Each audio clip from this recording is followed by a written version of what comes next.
यह कहानी है बेनी की, एक प्यारे लेकिन थोड़े से भोले दिखने वाले ब्लैक लड़के की। उसकी क्लास के सभी बच्चे टेस्ट में अच्छे नंबर लाते हैं, लेकिन बेनी के नंबर हमेशा एक ही पैटर्न फॉलो करते हैं। वह हर बार सिंगल डिजिट में ही स्कोर करता है। इसके कारण वह अपनी क्लास का मजाक बन जाता है। बेनी खुद को सबसे बेवकूफ समझने लगता है और अपनी माँ से कहता है कि वह सुधार नहीं सकता क्योंकि वह स्मार्ट नहीं है। लेकिन उसकी माँ का मानना कुछ और ही है। वह उसे लगातार प्रेरित करती रहती है, कहती है कि वह भी जीवन में बड़ी उपलब्धियां हासिल कर सकता है। यह एक सच्ची कहानी है, एक साधारण व्यक्ति के असाधारण जीवन की। दोस्तों और टीचर्स द्वारा बार बार मजाक और नस्लीय उत्पीड़न के बावजूद वह वापसी करता है और वह करता है जो सिर्फ एक जीनियस ही कर सकता है। उसकी कहानी क्लासरूम में शुरू होती है, जहां हमेशा की तरह वह टेस्ट में 0 नंबर लाता है। एक लड़की कहती है कि उसने नन पाया है, लेकिन क्लास टीचर इसे 9 समझती है। जब बाकी बच्चे 20 से ऊपर स्कोर करते हैं, तो टीचर बेनी के इस कमजोर स्कोर पर भी खुश दिखती हैं, यह सोचकर कि यह 9 है, जो बेनी के स्टैंडर्ड से काफी सुधार है। जब सभी को बेनी के असली नंबर का पता चलता है, तो पूरी क्लास जोर से हंसती है, जैसे यह उनकी आदत हो। दुर्भाग्य से मजाक यहीं खत्म नहीं होता। बेनी जहां भी जाता है, उसके साथ ये सब होता रहता है। कुछ बुलीज उसे फॉलो करते हैं और उसे परेशान करने लगते हैं। बेनी गुस्से में आकर उनमें से एक लड़के को ताले के साथ चेहरे पर घूंसा मारता है, जिससे वह खून से लथपथ हो जाता है। प्रिंसिपल उसकी मां को ऑफिस बुलाते हैं और इस घटना के बारे में चेतावनी देते हैं। वह उन्हें बेनी की रिपोर्ट कार्ड भी दिखाते हैं, जो युवा मां के लिए और भी चिंता का विषय है क्योंकि बेनी लगभग हर सब्जेक्ट में फेल हो जाता है। इन बुलिंग की घटनाओं का बेनी के आत्मविश्वास और सोच पर गहरा असर पड़ता है। वह बार बार अपनी मां सोनिया से कहता है कि वह स्मार्ट नहीं है, लेकिन उसकी मां हमेशा उसे और उसके बड़े भाई कर्दिस को प्रेरित करती रहती है। एक दिन बेनी अपनी मां से पढ़ाई में मदद मांगता है। सोनिया स्थिति को टालते हुए कहती है कि उन्हें नए चश्मे की जरूरत है। बाद में उन्हें पता चलता है कि बेनी की आंखों में समस्या है, वह पढ़ नहीं पाता क्योंकि वह छोटे शब्दों को ठीक से देख नहीं सकता। जब उसे चश्मा मिलता है, तो बेनी के क्लास टेस्ट और स्पेलिंग प्रतियोगिताओं में सुधार होने लगता है। बेनी चर्च में संडे की प्रार्थना के लिए जाता है, जहां मिनिस्टर एक बेहतरीन वक्ता और प्रेरक दिखाई देते हैं। मिनिस्टर डॉक्टर की एक कहानी सुनाते हैं और बेनी खुद को उस डॉक्टर के रूप में कल्पना करने लगता है, यहाँ तक कि वह खुद को एक समुद्री डाकू का सामना करते हुए भी देखता है। यह कल्पना बेनी के लिए सीखने और विकास की एक नई दुनिया खोल देती है। वह घर आकर अपनी मां से कहता है कि वह डॉक्टर बनना चाहता है। वह यह विश्वास करने लगता है कि वह स्मार्ट है और उसके लिए जीवन का एक नया रास्ता खुल जाता है। हालांकि सोनिया इस बात से खुश नहीं है कि लड़के कितनी देर तक टीवी देखते हैं। वह दुखी महसूस करती है और एक मानसिक चिकित्सा केंद्र जाती है, जहां वह एक डॉक्टर से अपनी चिंताओं और भय के बारे में बात करती है। सोनिया बताती है कि उसने स्कूल नहीं किया और 13 साल की उम्र में शादी कर ली थी। बाद में पता चला कि उसके पति की एक और पत्नी और बच्चा भी था। उसने अपने बच्चों के पालन पोषण के लिए शादी जारी रखी, लेकिन बाद में पता चला कि उसका पति ड्रग डीलिंग में शामिल था। सोनिया ने शादी छोड़ने और अपने लड़कों को अकेले पालने का फैसला किया। उसके लिए जीवन कठिन हो गया। वह परिवार को सपोर्ट करने के लिए एक सफाई कर्मचारी के रूप में काम करती थी, लेकिन इस सच्चाई को अपने बच्चों से छिपाकर रखती थी। इससे उसके मानसिक स्वास्थ्य पर बहुत बुरा असर पड़ा, जिसके कारण उसे डर, चिंता और अंततः डिप्रेशन का सामना करना पड़ा। डॉक्टर को पता चला कि सोनिया के मन में आत्मघाती विचार हैं और उन्होंने उसे कुछ दिनों के लिए भर्ती होने का सुझाव दिया। चिंतित होने के बावजूद वह डॉक्टर की सलाह मानने का फैसला करती है। सोनिया कर्दिस और बेनी से कहती है कि वह डेट्रॉइट जा रही है और उन्हें एक बुजुर्ग महिला की देखभाल में छोड़ देती है। वह लड़कों से कहती है कि जब तक वह लौटें तब तक वे अपना पहाड़ा याद कर लें। हालांकि लड़के विरोध करते हैं, लेकिन उनके पास कोई रास्ता नहीं बचता। अस्पताल में सोनिया को बेनी का एक पत्र मिलता है, जो उसकी चीजों में रखा होता है। हालांकि पत्र में ढेरों स्पेलिंग मिस्टेक्स थी। यह बहुत भावुक कर देने वाला था। सोनिया इसे पढ़कर इमोशनल हो जाती है। इस बीच बेनी अपनी पढ़ाई में लगातार सुधार करता जाता है और क्लास टेस्ट में 25 में से 24 नंबर्स प्राप्त करता है। वह अपनी बहन, उनकी देखभाल करने वाली, को यह बताने के लिए दौड़ता है, लेकिन उसे आश्चर्य होता है कि उसकी माँ वापस घर आ गई है। वह उसे गले लगाता है, अपनी प्रगति के बारे में बताता है और गर्व से अपने नंबर्स दिखाता है। सोनिया स्पष्ट रूप से गर्वित और खुश होती है। वह बेनी को प्रेरित करती रहती है और वह लगातार सुधार करता रहता है। सोनिया को एक पढ़े लिखे और दयालु व्यक्ति के घर में सफाई का काम मिलता है। वह एक बड़े कमरे को ढेर सारी किताबों से भरा हुआ देखकर हैरान हो जाती है। घर लौटने पर वह अपने लड़कों को टीवी देखते हुए देखती है। वह टीवी बंद कर देती है और जोर देती है कि लड़के लाइब्रेरी जाएं, हर हफ्ते 2 किताबें पढ़ें और उन पर एक रिपोर्ट लिखें। वह यह भी घोषणा करती है कि वे अपना होमवर्क खत्म करने के बाद हर हफ्ते केवल 2 टीवी प्रोग्राम ही देख सकते हैं। लड़के हालांकि नाराज होते हैं, लेकिन अपनी माँ की बात मानते हैं। वे लाइब्रेरी में दाखिला लेते हैं और पढ़ने की आदत डालते हैं। वे टीवी से भी सीखने की प्रक्रिया शुरू करते हैं, एक क्विज शो देखकर अपने दिमाग को चौड़ा करते हैं। सीखने का यह नया प्यार बेनी के लिए तुरंत फायदा देने लगता है। एक दिन क्लास टीचर एक पत्थर उठाते हैं और पूछते हैं कि क्या कोई इसके बारे में जानता है। कोई नहीं जानता सिवाय एक संकोच करने वाले बेनी के। वह कहता है कि यह पत्थर ऑब्सिडियन है और इसके बनने की प्रक्रिया को समझाता है।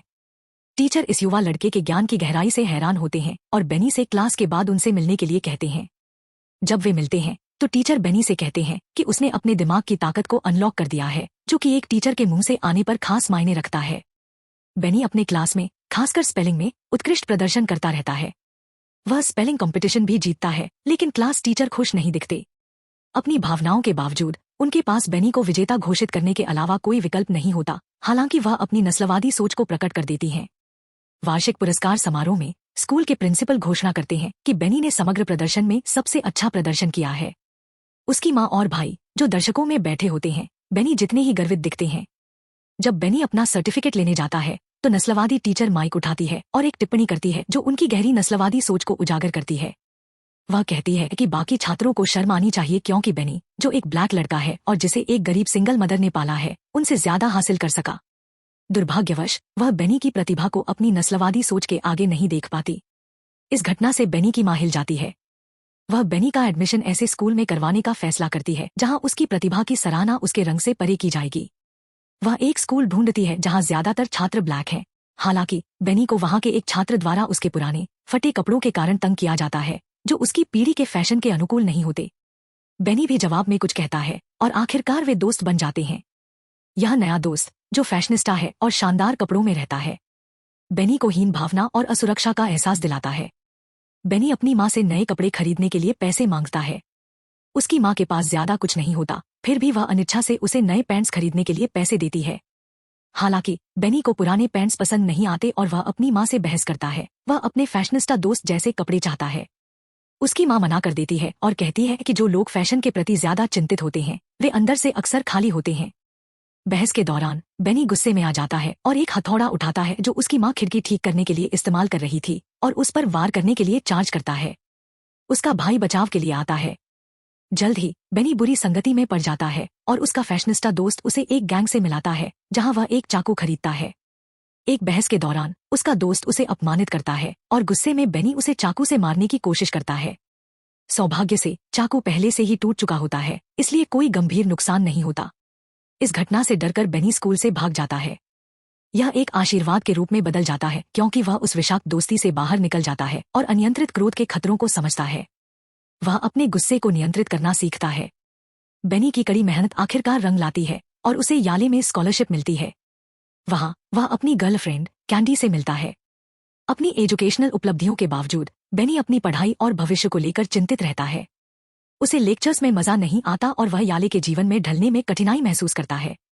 वह कैंडी से कहता है कि उसे सिर्फ पढ़ने में ही अच्छा लगता है। कैंडी उसे खुद से पढ़ाई करने के लिए प्रेरित करती है और वह दिन रात पढ़ाई करने लगता है। सभी सब्जेक्ट्स में से केमिस्ट्री उसे सबसे ज्यादा परेशान करता है। वह इतनी मेहनत करता है कि उसे हेलुसिनेशन होने लगती है। वह कल्पना करता है कि केमिस्ट्री प्रोफेसर उसके लिए बोर्ड पर फॉर्मूला लिख रही हैं। बेनी की मेहनत रंग लाती है और वह अपने एग्जाम्स में बहुत अच्छा करता है। वह न्यूरोसर्जन बनने का फैसला करता है और जॉन्स हॉपकिंस में अप्लाई करता है, जो यूएस का सबसे प्रसिद्ध संस्थान है। जॉन्स हॉपकिंस ने न्यूरोसर्जरी प्रोग्राम के लिए केवल 2 रेजिडेंट स्टूडेंट्स को ही स्वीकार किया, जिससे यह एक बेहद प्रतिस्पर्धी प्रक्रिया बन गई। इतनी कड़ी प्रतिस्पर्धा के बावजूद बेनी जॉन्स हॉपकिंस में ही एडमिशन लेने का फैसला करता है और कहीं और अप्लाई नहीं करता। उसका आत्मविश्वास इंटरव्यूअर्स को प्रभावित करता है जब वह उन्हें बताता है कि वह न्यूरोसर्जन बनना चाहता है क्योंकि दिमाग एक रहस्यमय अंग है और वह इसके रहस्यों को खोलना चाहता है। वह यह भी कहता है कि वह चमत्कारों में विश्वास करता है और उन्हें खुद करना चाहता है। उसके आत्मविश्वास से प्रभावित होकर बेनी को इस प्रोग्राम में स्वीकार कर लिया जाता है और वह जॉन्स हॉपकिंस में भी उत्कृष्ट प्रदर्शन करता है। बेनी अब डॉक्टर कार्सन बन चुके थे, लेकिन लोग उन्हें पसंद नहीं करते थे। एक सीनियर डॉक्टर ने उनसे कहा कि वह कुछ खास नहीं है और उसकी बात में नस्लीय भेदभाव था। उन्होंने डॉक्टर कार्सन को आदेश दिया कि वह वही करें जो उन्हें बताया गया है। डॉक्टर कार्सन अब एक रेसिडेंट डॉक्टर बन गए थे। एक दिन एक इमरजेंसी केस आया जिसमें मरीज को तुरंत सर्जरी की जरूरत थी। यह जीवन और मृत्यु की स्थिति थी, लेकिन वहां डॉक्टर कार्सन के अलावा कोई और डॉक्टर मौजूद नहीं था। डॉक्टर कार्सन के पास अभी तक लाइसेंस नहीं था और वह इस तरह के गंभीर मामले में ऑपरेशन करने के योग्य नहीं थे। फिर भी उन्होंने जोखिम उठाया और सर्जरी की, जिससे मरीज की जान बच गई। इस कदम से उन्होंने अपने करियर को जोखिम में डाल दिया, जो उनके जीवन की सबसे बड़ी ख्वाहिश थी। बाद में उन्हें उनके सीनियर के ऑफिस में बुलाया गया। डॉक्टर कार्सन चिंतित थे, यह सोचते हुए कि उन्हें अपने कदम के लिए डांट पड़ने वाली है। लेकिन उनकी उम्मीदों के विपरीत सीनियर डॉक्टर ने उनकी तारीफ की और कहा कि उन्होंने एक जान बचाने के लिए जो किया वह सराहनीय था। उनका हॉस्पिटल में काम इसी तरह जारी रहा। एक दिन एक युवा कपल अपनी बेटी के साथ अस्पताल में आए, जिसे जागते समय लगातार दौरे सीजर्स पड़ते थे। दूसरे डॉक्टरों ने कह दिया था कि अब और कुछ नहीं किया जा सकता। डॉक्टर कार्सन ने एक हेमिस्फेरेक्टमी का सुझाव दिया, जिसमें मस्तिष्क के उस हिस्से को हटाया जाता है जो दौरे का कारण बनता है।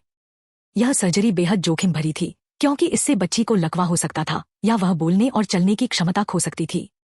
लेकिन डॉक्टर कार्सन ने माता पिता को आश्वस्त किया कि मस्तिष्क की अद्भुत क्षमता होती है कि वह नुकसान उठाने के बाद भी खुद को सुधार सकता है और न्यूरोलॉजिकल कार्यों को बहाल कर सकता है। इस चुनौती को स्वीकार करते हुए डॉक्टर कार्सन ने बच्ची को ठीक करने का फैसला किया। ऑपरेशन से एक रात पहले डॉक्टर कार्सन बहुत चिंतित महसूस कर रहे थे। उन्होंने घुटनों के बल बैठकर प्रार्थना की। अगले दिन उन्होंने बहुत सावधानी से सर्जरी की। सर्जरी के बाद सभी की निगाहें इस पर थी कि बच्ची की हालत कैसी रहती है। एनेस्थीसियोलॉजिस्ट ने बच्ची को होश में लाने की कोशिश की, लेकिन वह तुरंत प्रतिक्रिया नहीं देती। उसे जनरल वार्ड में ले जाया गया। डॉक्टर कार्सन ने माता पिता को बताया कि यह पता लगाने में समय लग सकता है कि वह फिर से बोल पाएगी या चल पाएगी या नहीं। लेकिन किसी चमत्कार की तरह बच्ची ने माँ और पापा को पुकारा। डॉक्टर कार्सन ने अपने जीवन की पहली बड़ी चुनौती जीत ली थी। इस घटना ने मीडिया का ध्यान आकर्षित किया। एक प्रेस कॉन्फ्रेंस में डॉक्टर कार्सन ने माता पिता के साथ मिलकर इस सफलता और मरीज की रिकवरी के बारे में दुनिया को बताया। उन्होंने समझाया कि मस्तिष्क एक चमत्कारी अंग है और यह हेमिस्फेरेक्टमी भविष्य में ऐसे मामलों के लिए एक प्रमुख तरीका बन सकता है। डॉक्टर कार्सन के प्रोफेशनल जीवन में सफलता आने लगी, लेकिन उनका निजी जीवन इतना सुखद नहीं था। उनकी पत्नी गर्भवती हुई, लेकिन दुखद रूप से उन्हें स्टिलबर्थ का सामना करना पड़ा। डॉक्टर कार्सन ने अपनी पत्नी के पास समय बिताया, लेकिन उसने उन्हें वापस अस्पताल जाकर अपनी ड्यूटी जारी रखने के लिए प्रोत्साहित किया। अनिच्छा से वह वापस काम पर लौट आए। अपने इस दुखद नुकसान को याद करके वह टूट गए, लेकिन उनकी मां ने उन्हें सांत्वना दी, याद दिलाते हुए कि वह कई जानें बचा सकते हैं और जीवन में जो चाहें हासिल कर सकते हैं। अगली सुबह उन्होंने अपने काम को हमेशा की तरह फिर से शुरू किया, लेकिन उनके करियर की सबसे चुनौतीपूर्ण सर्जरी अभी आनी बाकी थी। उन्हें जर्मनी से जुड़वां बच्चों को अलग करने के लिए सलाहकार के रूप में बुलाया गया, जो सिर से जुड़े हुए थे। यह केस बेहद जटिल था। शुरू में वह इस केस को लेने में संकोच करते हैं, लेकिन दुनिया के सर्वश्रेष्ठ चाइल्ड न्यूरोसर्जन होने के नाते वह जोखिम उठाने का फैसला करते हैं। उन्होंने इस ऑपरेशन के लिए दिन रात शोध और तैयारी की। जब वह दिन आ गया तो बच्चों के माता पिता जर्मनी से आए। डॉक्टर कार्सन और 50 कर्मचारियों की एक टीम ने ऑपरेशन की तैयारी की। उन्होंने यह सुनिश्चित किया कि उनके पास हर मशीन के विकल्प हों और उन्होंने गलतियों की संभावना को कम करने के लिए घंटों तक रिहर्सल की। इस केस में गलती की कोई गुंजाइश नहीं थी। ऑपरेशन सुबह 7:15 बजे शुरू हुआ और इसमें कार्डियोथोरेसिक सर्जन्स का भी शामिल होना जरूरी था, ताकि बच्चों को खून से मरने से बचाया जा सके। ब्रेन में रक्त संचार को पहले एक हृदय प्रक्रिया द्वारा रोका गया। इसके बाद मस्तिष्क को अलग करने की प्रक्रिया शुरू हुई। डॉक्टर कार्सन के पास यह प्रक्रिया पूरी करने के लिए केवल 1 घंटा था। अगर इसमें ज्यादा समय लगता तो बच्चों के ब्रेन डेड होने का खतरा था, जो असफलता का संकेत होता। लेकिन हमेशा की तरह उन्होंने इसे समय पर पूरा कर लिया और पूरा ऑपरेशन सफलतापूर्वक संपन्न हुआ। 22 घंटे लंबे ऑपरेशन के बाद डॉक्टर कार्सन ने माता पिता से मुलाकात की और उन्हें इस जटिल और चमत्कारी प्रक्रिया की सफलता की जानकारी दी। और इसी के साथ फिल्म खत्म होती है। हमारे चैनल को लाइक करें, सब्सक्राइब करें और इसे अपने दोस्तों के साथ शेयर करना न भूलें, ताकि आप कभी भी ऐसा अमेजिंग कंटेंट मिस न करें। धन्यवाद आपका हमारे साथ जुड़ने के लिए।